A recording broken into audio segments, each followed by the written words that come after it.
শান্ত হও একটু। কিচ্ছু হয়নি তোমার, কেউ কিচ্ছু করতে পারবে না, কিচ্ছু হয়নি, আমি তো আছি। কেউ কিচ্ছু করতে পারবে না তোমার, কেউ কিচ্ছু করতে পারবে না। নিজেকে শক্ত করো। ডাক্তার সাহেব, পায়ে অনেক ব্যথা। কিচ্ছু না। ডাক্তার সাহেব, ব্যথা অনেক। উঠুন, ব্যান্ডেজ করে দিন। একটু আস্তে।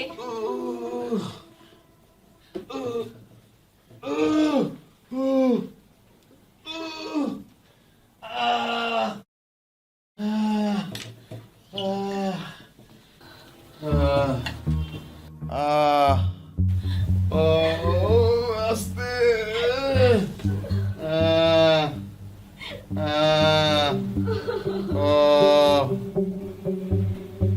কাঁদবেন না, খুবই সিম্পল ইঞ্জুরি, সহজে ঠিক হয়ে যাবে। ভালো করে গোসল করে দাও।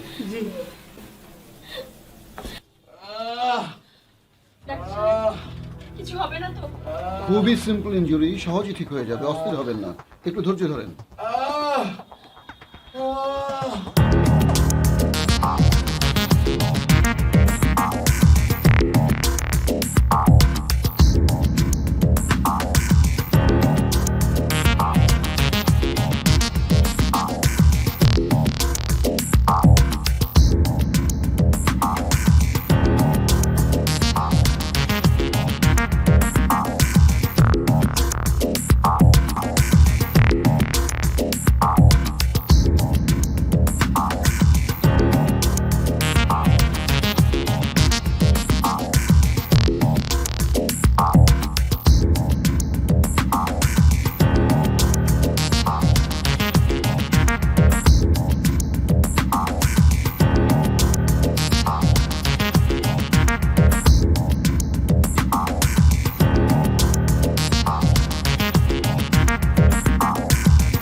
উফ,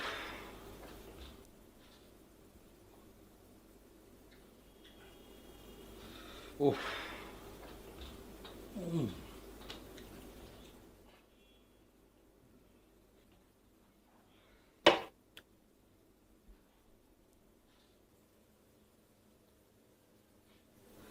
ওটা কি?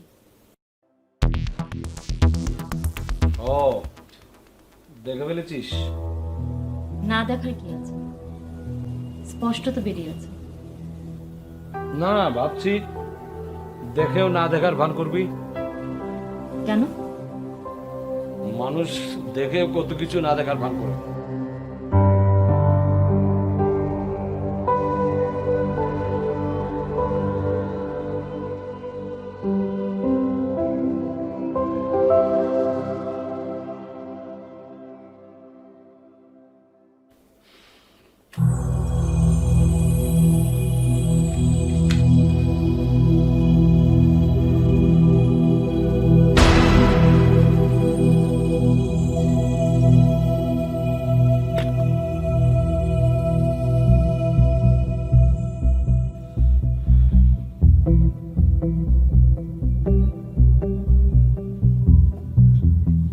ধর।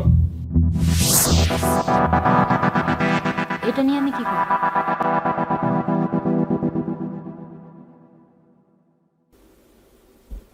হ্যাঁ নিবি, কারণ এইটা দিয়েই তো তোকে কাজ করতে হবে, শিখতে হবে এটা চালাতে। আরে সহজ হয়ে যেতে হবে এটার সাথে। আরে এত সহজ যে নিজেই টের পাবি না এটা তোর সঙ্গে আছে। মনে হবে এটা তোর বডির একটি পার্ট। তো ঠাট্টা করার অভ্যাসটা কিন্তু একদম গেল না। এইটা কি তোর কাছে ঠাট্টার জিনিস মনে হচ্ছে? এই কাজ দেওয়ার জন্য তুই আমাকে নিয়ে এসেছিস? ইউনিভার্সিটির পুরনো বন্ধু, সাহায্য করার মহান হাত বাড়িয়েছিস আমার দিকে। আমি এসব কাজ করতে পারবো না, আমি ফিরে যাব।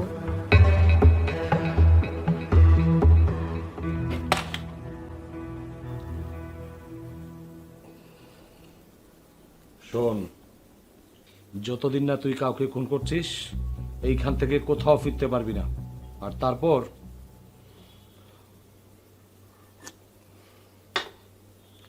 তোর কোথাও ফেরার দরকার পড়বে না।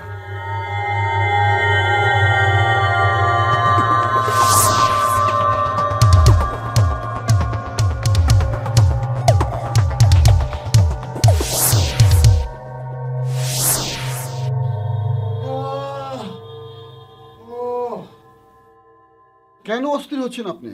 আমি বললাম না, ভেরি সিম্পল ইনজুরি, খুবই সহজে ঠিক হয়ে যাবে।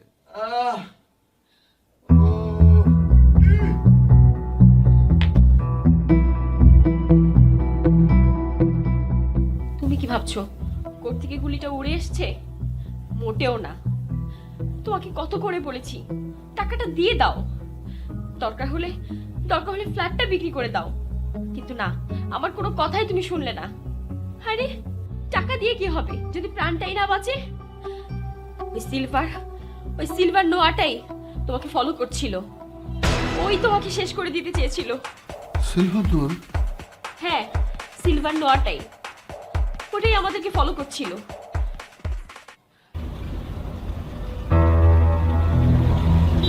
আমরা কোথায় যাচ্ছি? আমরা ডাক্তারকে ফলো করছি। ডাক্তারকে কেন ফলো করছি? তুই খুন করবি কেন? টাকা না দিলে। ডাক্তার কেন টাকা দিবে? টাকা না দিলে যে আমরা বেকার হয়ে যাব, আর বেকার কে বা থাকতে চায় বল? সেটার সাথে ডাক্তারের কি সম্পর্ক? কাজ করতে আসছো, চোখ কান খোলা রাখো, কিন্তু নিজের চিন্তা নিজের মধ্যে লুকিয়ে রাখো, আর দেখতে থাকো কাজটা কিভাবে হচ্ছে। সময় হলে কখন কি করতে হবে আমি ঠিক মতো বুঝিয়ে দেবো, টুক করে কাজটা করে ফেলবা। আর এমনিতে যদি তেতর বেতন না করে টাকাটা দিয়ে দে, তাহলে হাওয়ার উপর 2 লাখ টাকা পেয়ে যাবো। 2 লাখ টাকা? আর যদি খুন করতে হয়? 5 লাখ ধরা পড়বে? ছাড়িয়ে আনবো। আরে সব সেক্টরে আমার লোকজন আছে। তুই সত্যি করে বলতো, এই লাইনে তুই কতদিন ধরে আছিস? কাজ আর কই করতে পারলাম না। 5 বছর জেল কাটার পর বের হয়ে দেখি কেউ আমাকে পাত্তাই দিচ্ছে না, আমাকে কেউ মনেই রাখে না। ধরা পড়লি কিসে? মার্ডার কেসে? লিডার ছিল, পলিটিক্স করতো। কিভাবে? অত কথা শোনার তোর দরকার নেই, কাজ করতে আসছিস কাজ কর। যদি না করি? বিপদে বলবি, আটকে গেছিস। আমি একটা না 10টা করবো, কিন্তু তার আগে আমাকে সবকিছু জেনে বুঝে নিতে হবে।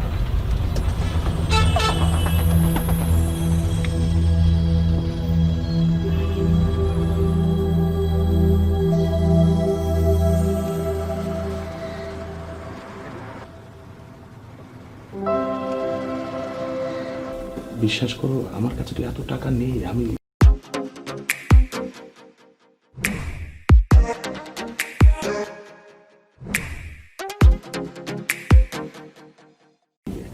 টাকা কোত্থেকে দেব? আমি তো টেনশনে শেষ হয়ে যাচ্ছি। সেটা বিশ্বাস করবে না, তাই না? না, কিন্তু টাকা এখন আমার জানে নিরাপত্তা নেই। কি করেন আপনি? ব্যবসা করি, আইন ব্যবসা।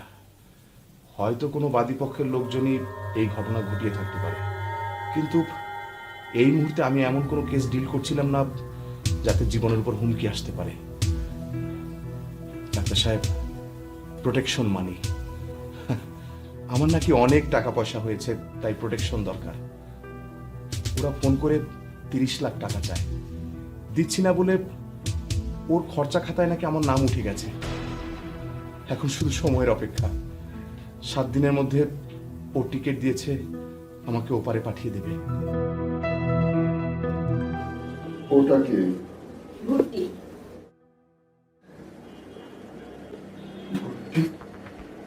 একটা পিচ্ছিল শয়তান, মানুষ বুকের রক্ত মুখে তুলে টাকা কামাবে, আর এই শয়তানটা ফোন করে সেই টাকায় ভাগ বসাবে।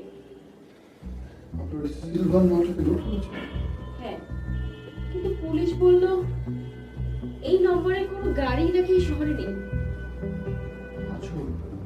আজব নয়, আপনি নামটা নিশ্চয়ই পত্রিকায় দেখেছেন। এই শহরের দামি গ্যাংস্টার হুমকি দিয়ে টাকা আদায় করে, মেরে ফেলার হুমকি দেয়। যদি আপনি টাকা না দেন, পুলিশের কাছে যান, তাহলে তো মৃত্যু অবধারিত। আমাকে হুমকি দিল, 7 দিন সময় দিল। আমি পুলিশের কাছে গেলাম, ঠিক 7 দিনের মাথায় গুলি খেলাম পায়ে। বেঁচে আছি স্রেফ ভাগ্য, ডাক্তার সাহেব।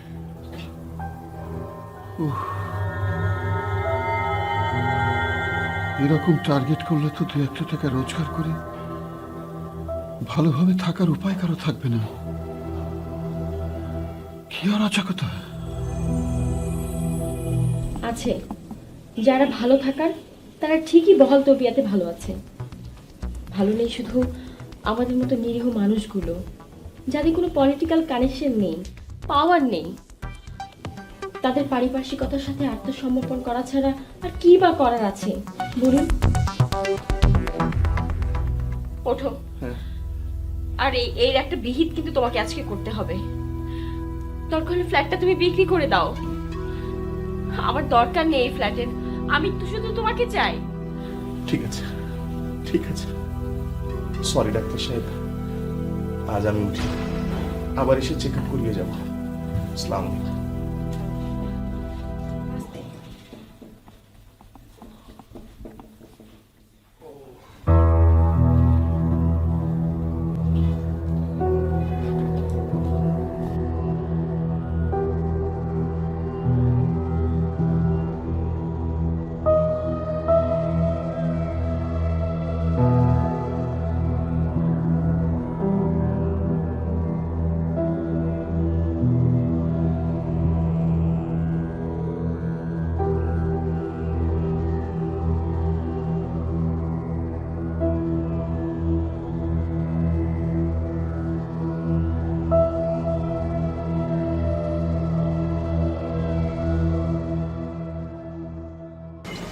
আমি কখনো নামী লোকদের ভয় দেখাই না, এতে রিস্ক থাকে বেশি।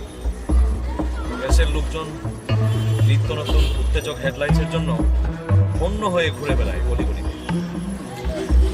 এই ডাক্তারের খোঁজ পেয়েছি আমি তারেক পেশেন্টের কাছ থেকে। তিনি আবার ইনকাম ট্যাক্সের অফিসার, জানিস তো। এইসব লোকের কাছে অনেকেরই টেনজিবল ইনটেনজিবল খবরাখবর থাকে।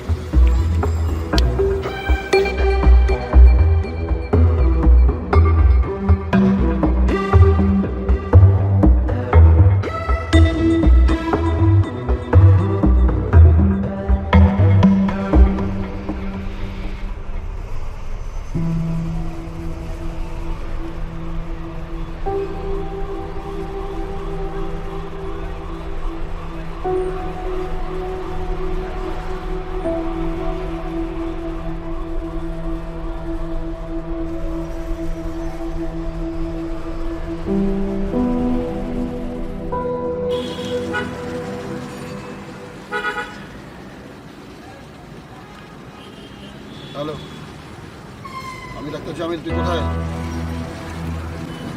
তোর সঙ্গে আমার জরুরি কিছু কথা আছে, আমি এক্ষুনি আসছি। কোথায় তুই? ধানমন্ডিতে। ধানমন্ডি কোথায়? দারুচিনি। আমি আধা ঘন্টার মধ্যে আসছি। ঠিক আছে।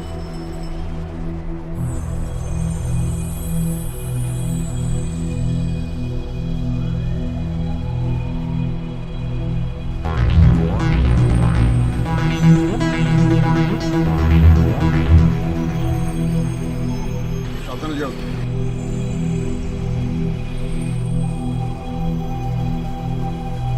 ডান দিকে যাও।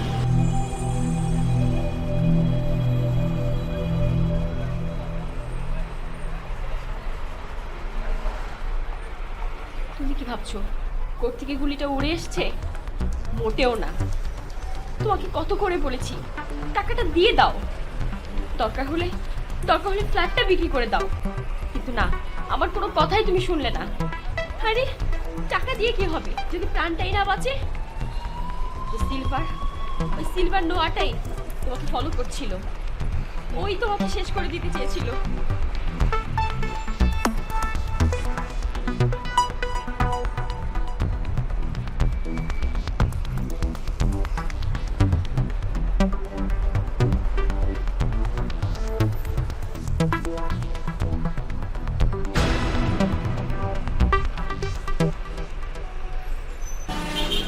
তোর সঙ্গে গাড়ি ছেড়ে দাও।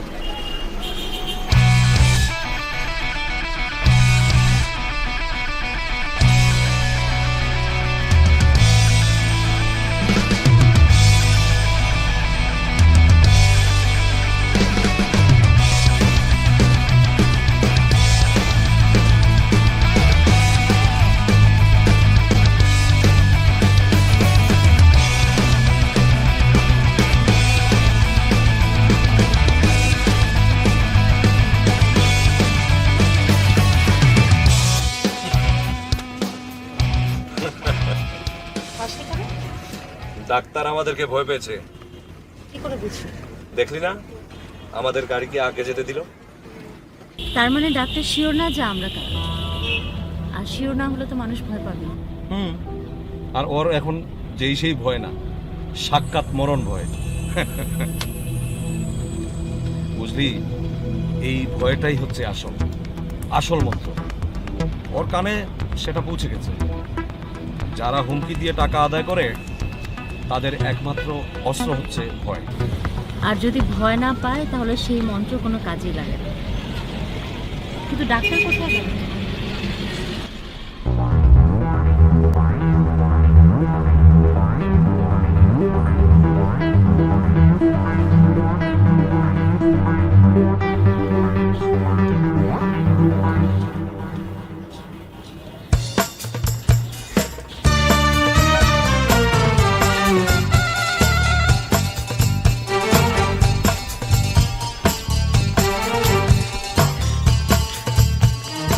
भैया टाका दाओ, भैया भैया टाका दाओ।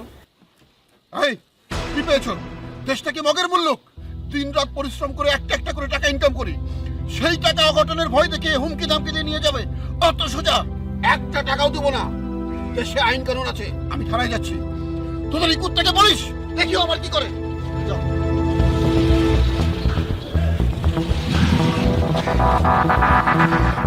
এসব ক্রিমিনালগুলো ভেবেছে কি?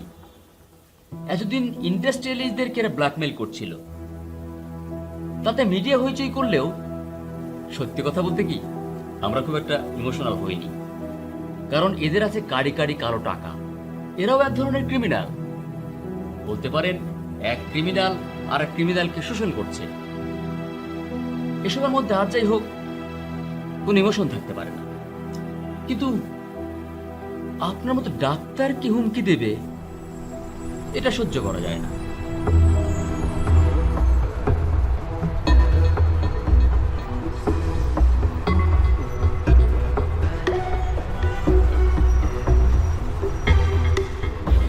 তুই যা করছিস এর গন্তব্য কোথায়? নেহাত ইউনিভার্সিটির বন্ধু হিসাবে আমি তোকে এই কাজটা দিচ্ছি। তুই ভাবিস না তোর এই আধ্যাত্মিক প্রশ্নের জবাব দেওয়ার জন্য রাতে তোকে নিয়ে আমি ঘুরে বেড়াচ্ছি। আর কাজ বলছি এই কারণে এর সাথে অনেক টাকার সম্পর্ক আছে। এত টাকা এত সহজে পাওয়া যায় না। দেখ, তোর সাথে আমার অনেক দিন পরে দেখা, কর্মী হিসেবে না, বন্ধু হিসেবে জানতে চাইছি ঠিক সময়ে ঠিক জায়গায় ঠিক টাকাটা দেবার মতো যোগাযোগ তোর সাথে আছে কি? খুনটা আমি করব, কিন্তু নিজেকে রক্ষা করার মতো চেষ্টা তো সবাই করে, তাই না?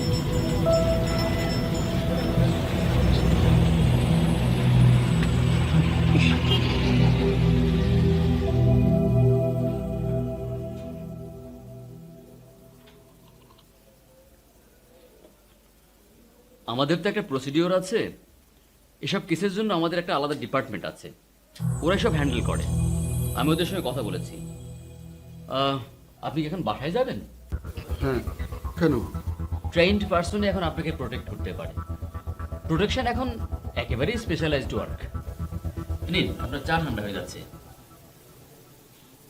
আপনার সঙ্গে একজন বডিগার্ড থাকবে, সারাক্ষণ ছায়ার মতো লেগে থাকবে আপনার সঙ্গে। কিন্তু বিষয়টা যদি জানাজানি হয়ে যায়, ভর্তি তো আরো রেগে যাবে। ভয় নেই, ছায়াটি প্লেন ড্রেসে থাকবে। ভুট্টি একজন মারাত্মক ক্রিমিনাল, ওকে ধরার জন্য উপর থেকে আমাদেরও চাপ আছে।